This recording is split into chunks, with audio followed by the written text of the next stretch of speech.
For decades, the joke about Brazil has been that it's the country of the future and always will be. Despite enormous natural resources, it has long displayed an uncanny ability to squander its vast potential. Now, it's beginning to look like Brazil might have the last laugh. While most of the world is consumed with debt and unemployment, Brazil is trying to figure out how to manage an economic boom. It was the last country to enter the Great Recession, the first to leave it, and is poised to overtake France and Britain as the world's fifth largest economy. Its outgoing president may be the most popular politician on the planet, and with the World Cup and the Olympics on the way, Brazil is about to make its grand entrance on the global stage. The story will continue in a moment.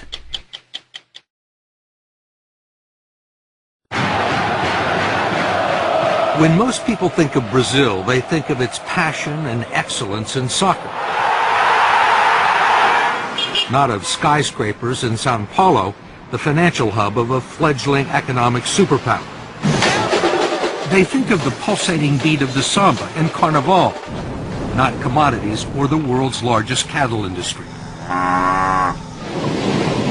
They see the beaches of Ipanema and Copacabana and breathtaking vistas. It's quite a view. Yes, incredible, huh? Not Brazilian tycoons like Ike Batista, who has the best view in Rio, not to mention a net worth of $27 billion. How do most Americans see Brazil?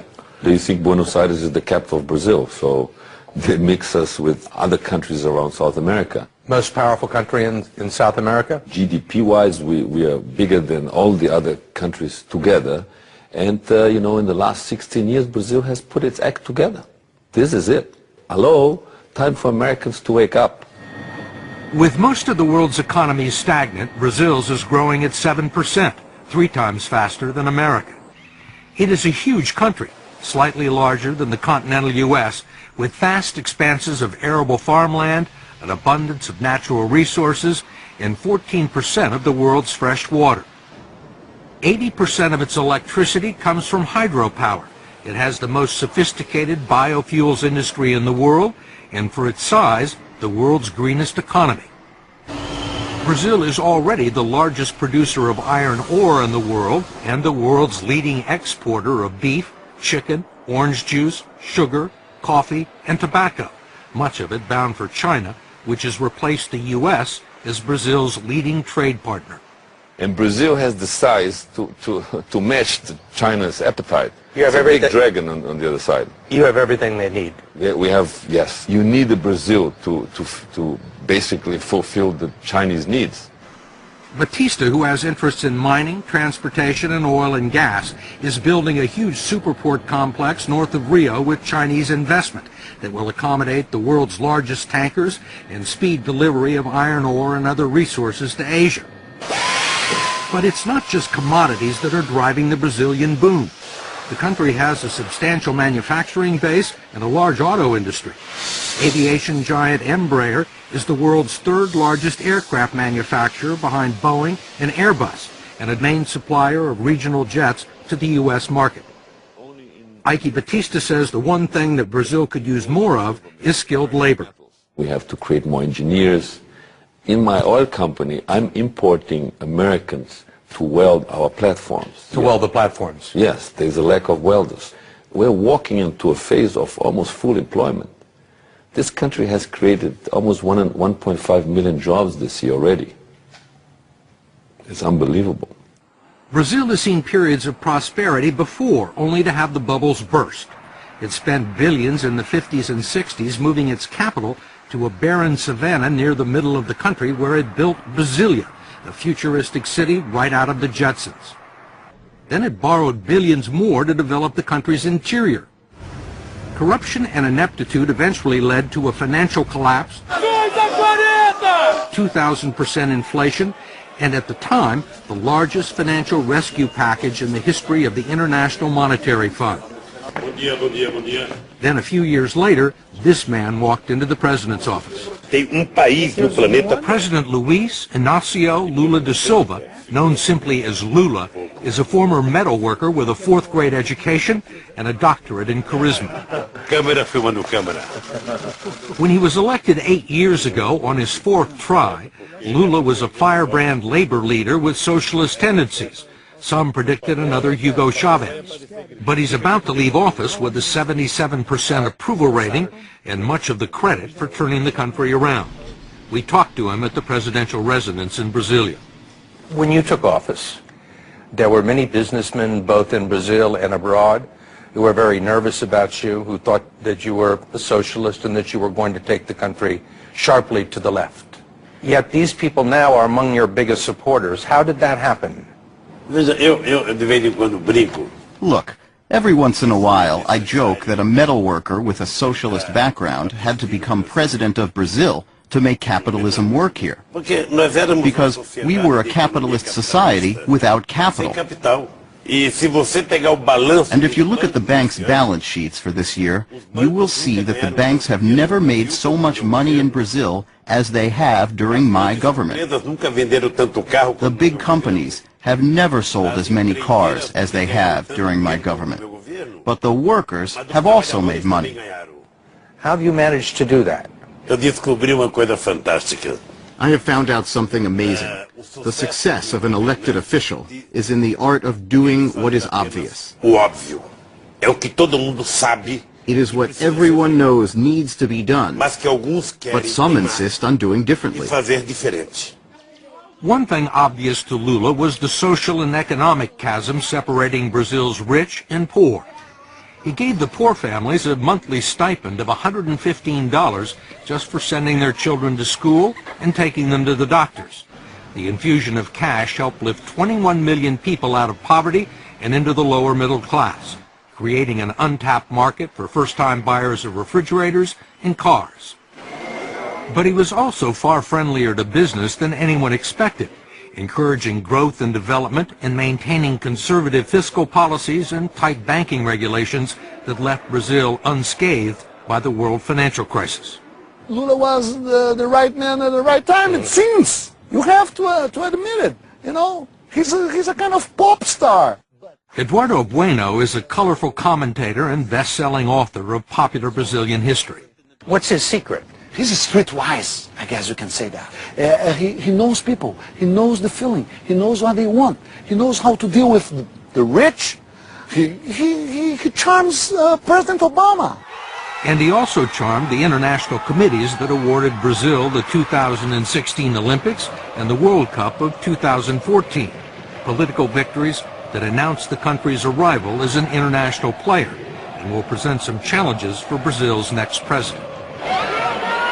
She is Dilma Rousseff, Lula's former chief of staff and his hand-picked successor, who was elected in October because he was ineligible for a third term. There are people that believe that once you were gone, Brazil may revert to its old ways. Will the momentum continue once you leave office at the end of the year? If there's something I am proud of, it is to have told my people that we are not second-class citizens, that we can get things done. We can believe in ourselves, and then people have started to believe. There are still some non-believers. Given its checkered record for living up to its promise, the rap against Brazil is that it lacks ambition. It's called the Brazilian way. Why do something today that you can pay someone to do the day after tomorrow? Brazilians put up with incredibly high taxes on almost everything, have a high tolerance for corruption, bureaucratic red tape, and according to Eduardo Bueno, harbor a secret love affair with incompetence. President Charles de Gaulle of France once said that Brazil is not a serious country. Do you believe that? Is Brazil a serious country now? It's not a serious country in several instances because they say that they're going to do something and then don't do something.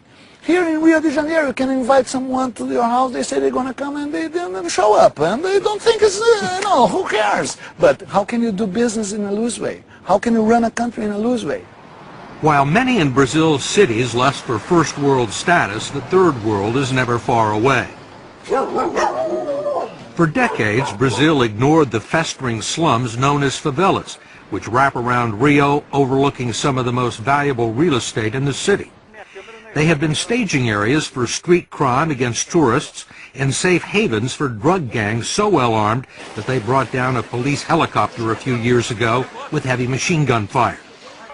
Finally, after years of looking the other way, the military police have begun to move in. In recent weeks, some parts of Rio have been a battle zone, with drug traffickers burning buses near some of the sports venues. But so far, the police have pacified 13 of the most dangerous favelas, and there are 27 more to go. This is a revolution. I myself did not believe this 3 years ago. There is a solution for slums all over Brazil. But there are also some massive problems with infrastructure. If the road to Brazil's future is long and wide, it is also jammed with traffic and filled with potholes. 90% of the roads in the country are still unpaved, and in the cities there's not much in the way of public transportation. And already there are major delays in the building and renovating of stadiums for the 2014 World Cup. FIFA, the World Soccer Organization, says Brazil is way behind in making preparations for the World Cup. Will the country be ready? Primeiro, nós precisamos tomar cuidado. Look, first, we need to be careful about European perfectionism, because everything that happens here in the South, they think they know better than us. Mais do que nós.